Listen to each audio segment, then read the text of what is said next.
তোমাৰ ঘৰত বা তোমাৰ ৰুমত তোমাৰ সৰুকালৰ ফটোগ্ৰাফ আছে চাগে। অঁ, থাকিব। ফটোগ্ৰাফৰ কথা এইকাৰণে কৈছোঁ, কাৰণ তাত চাবা তুমি কিমান সুখী। কোনো ফটোত তোমাৰ হাতত দুটা স্ক্ৰীণ আছে, আকৌ কোনো ফটোত তুমি তোমাৰ আইতাৰ লগত বহি আছা। আৰু সেই ফটোবিলাকত চাবা তোমাৰ মুখত থকা সেই অপূৰ্ব হাঁহি। You are super happy, just like any other kids.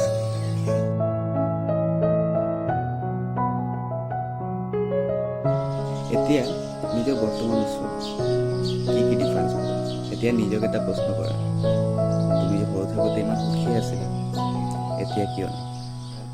তুমি যেনেকে যেনেকে ডাঙৰ হৈ গৈ আছা, তোমাৰ মুখত থকা সেই ল'ৰালি কালৰ হাঁহিটো কমি গৈ আছে। এনেকা কিয় প্ৰত্যেক কথাত ইমান চিৰিয়াছ হৈ যোৱা?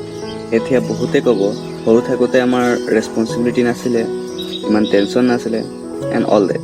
আই এগ্ৰী যে আগতে ইমান ৰেছপনচিবিলিটি, ইমান টেনশ্যন নাছিলে। কিন্তু এতিয়াতো তোমাৰ মূৰত IQ লেভেল, মানে কমন চেন্সে নাই। একদম zero' common sense level. Common sense মানে হ'ল তুমি এটা লিমিটেড টাইম লৈ এই পৃথিৱীত আহিছা, আৰু কমন চেন্স মানে তুমি নাজানা যে তোমাৰ হাতত কিমান লিমিটেড টাইম আছে।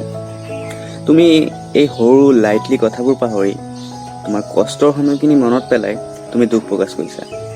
আৰু তুমি কষ্টৰ সময়খিনি মনত পেলাই যে দুখ প্ৰকাশ কৰিছা, সেইকাৰণে তোমাৰ মুখত থকা সেই ল'ৰালি কালৰ হাঁহিটোৰ জোখ কমি কমি গৈ আছে। তুমি বা আমি কালি জীয়াই থাকিমনে বাৰু? তোমাৰ লগত লিখিত প্ৰমাণ আছেনে যে কালি তুমি জীয়াই থাকিবাই উইথ 100% গেৰেণ্টি? নাই, কাৰো লগত নাই। আৰু তুমি যিটো প্ৰব্লেম কোৱা, সেই প্ৰব্লেম সকলোৰে লাইফত আহে, আৰু বহুত কম মানুহে সেই প্ৰব্লেমটোক ফেচ কৰি আনন্দিত হয়, মানে সুখী হয়। এতিয়া তুমি ক'বা যে সকলোৱে তোমাক কষ্ট দিয়ে, তোমাক দুখ দিয়ে। নহয়, সকলোৱে তোমাক দুখ বা কষ্ট নিদিয়ে। কিছুমান স্পেচিয়েলি তোমাৰ লাইফৰ লগত জড়িত থকা মানুহে তোমাক কষ্ট বা দুখ দিয়ে। আৰু সেইটো কাৰণ তুমি নিজেই সিহঁতক তোমাৰ লাইফৰ স্পেচিয়েল মানুহ বনাইছিলা। তোমাৰ লাইফৰ দুখ পোৱা মানুহ, তোমাৰ লাইফৰ কষ্ট পোৱা মানুহ তুমি নিজেই। তোমাৰ লাইফক কষ্ট দিয়া মানুহ তুমি নিজেই। কষ্ট পোৱাৰ নহয়, কষ্ট দিয়াৰ মানুহ তুমি নিজেই। আৰু কষ্ট পাইছাও তুমি। কিয় লাগে তোমাৰ স্পেচিয়েল মানুহ? তোমাৰ লগত তোমাৰ মা দেউতা আছেই। মনত ৰাখিবা এটা কথা, যে মা দেউতা কেতিয়াও তোমাক কষ্ট নিদিয়ে, কেতিয়াও তোমাক এৰি থৈ নাযায়। তেন্তে কিয় লাগে তোমাৰ স্পেচিয়েল মানুহ? আৰু যদি তোমাৰ স্পেচিয়েল মানুহ দৰকাৰে, তেন্তে তেনেকুৱা এজনক স্পেচিয়েল মানুহ বনোৱা, যিজনে তোমাৰ লাইফৰ স্পেচিয়েল মানুহ হোৱাৰ যোগ্য, সঁচাকে লায়ক। আৰু যদি নাই, তেন্তে অপেক্ষা কৰা, ৱেইট কৰা, পাবাই।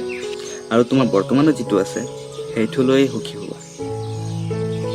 অ'কে, ভিডিঅ'টো আজি ইয়াতে শেষ কৰিছোঁ। ভিডিঅ'টো ভাল লাগিলে লাইক কৰিব, শ্বেয়াৰ কৰিব, আৰু চেনেলটো ছাবস্ক্ৰাইব কৰি মোক সহায় কৰিব। থেংকছ ফৰ ৱাচিং, কিপ ছাপৰ্টিং।